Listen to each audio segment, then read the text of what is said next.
Hello बच्चों, question states that in a chemical change PCl3 plus Cl2 converted in PCl5 the hybrid state of P changes from. तो हमें बताना है कि hybrid change हमारे पास क्या हो जाएगा।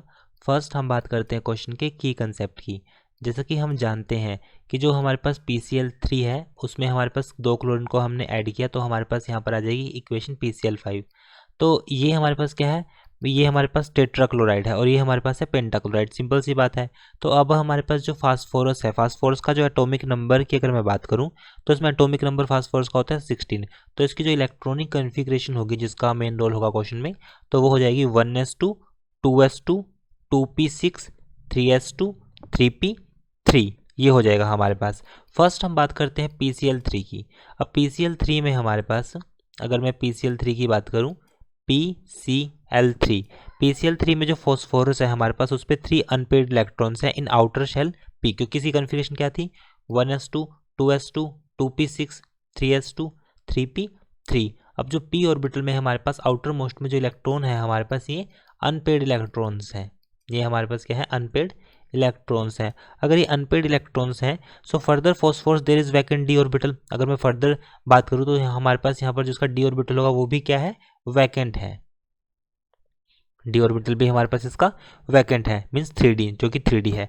Due to this d orbital valency of the central atom can be extended and more atom can be added. तो इस डी ऑर्बिटल की वजह से हम इसमें और क्लोरीन को ऐड कर सकते हैं। तो अब हमारे पास बात करते हैं फर्स्ट PCl3 की। PCl3 में हमारे पास एक तो हमारे पास पर हो जाएगा लोन पेयर, एक तो हमारे पास लोन पेयर है। अब और साथ में हमारे पास क्लोरीन इससे अटैच है, Cl। अब लोन पेयर किसकी वजह से है, ये हमारे पास ड्यू टू एस ऑर्बिटल, ये एस ऑर्बिटल की वजह से है। और बाकी हमारे पास इससे बनने वाले बॉन्ड है, हमारे पास यहाँ पे 3 क्लोरीन से बॉन्ड बने हुए हैं। So phosphorus is a central atom which attach to 3 chlorine atom. The phosphorus has lone pair due to S की वजह से एक लोन पेयर है और साथ में हमारे पास P से अटैच है, जो कि हमारे पास P में 3 इलेक्ट्रॉन्स है। तो हमारे पास 3 इलेक्ट्रॉन की वजह से एक PX एक PY एक PZ है। सो S और P ऑर्बिटल अंडरगो हाइब्रिडाइजेशन। अब यहाँ पे एक S की वजह से ये है और 3 P की वजह से, तो इसकी जो हाइब्रिडाइजेशन होगी वो हो जाएगी sp3। वैसे भी हम simple valence electron pair repulsion theory से भी फाइंड आउट कर सकते हैं। लाइक हमारे पास PCl5 है, इसके वैलेंस इलेक्ट्रॉन कितने हैं लास्ट में, अगर इसमें टोटल इसका नंबर होता है 16 को हम लिखेंगे 2 8 6, तो इसके वैलेंस इलेक्ट्रॉन कितने हो गए 6। क्लोरीन की वैलेंसी होती है 1 1 इंटू 5 11, ये हमारे पास आ जाएगा 11 डिवाइड बाई 2। सो टोटल हमारे पास जो टोटल बॉन्ड हमारे पास बनेंगे, लाइक हमारे पास यहाँ पे PCl3 की बात करेंगे हम, PCl3। सो 3, सो यहाँ पर हमारे पास 3 आएगा।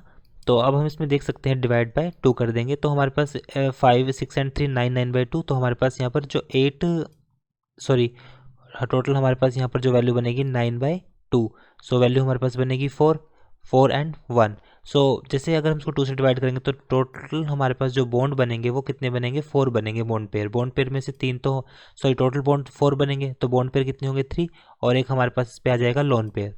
तो अब यहाँ पर इसका जो स्ट्रक्चर हमारे पास बना है वो टेट्राहेड्रल बना है। टेट्राहेड्रल की वजह से जो इसकी हाइब्रिडाइजेशन होगी हमारे पास वो हो जाएगी sp3 हो जाएगी। अब हम बात करते हैं PCl5 की। PCl5 के लिए यहाँ पर देख सकते हैं कि जैसे अब PCl5 में हम देखेंगे इसमें हमारे पास है PCl5, P हमारे पास सेंट्रल है और अब इससे अटैच है 5 chlorine. So here vacant d orbital take part in hybridization. तो इस केस में हमारे पास जो डी ऑर्बिटल होगा वो भी हाइब्रिडाइजेशन में पार्ट लेगा, बिकॉज Cl2 हमारे पास जो ऐड हुए हैं, अगर हम फर्स्ट रिएक्शन को देखें तो जो Cl2 ऐड हुए हैं हमारे पास वो इनर ऑर्बिटल में ऐड हुए हैं PCl3 के, जिसकी वजह से हम इसमें डी को भी कंसिडर करेंगे। तो इसका मतलब हमारे पास यहाँ पर जो कंसिडर करने से हमारे पास उसकी हाइब्रिडाइजेशन बनेगी वो बनेगी sp3d, जो हमारे पास क्या बन जाएगा, फॉस्फोरस पेंटाक्लोराइड। तो हमारे पास ये बन जाएगा फॉस्फोरस पेंटाक्लोराइड, ये हमारे पास बनेगा।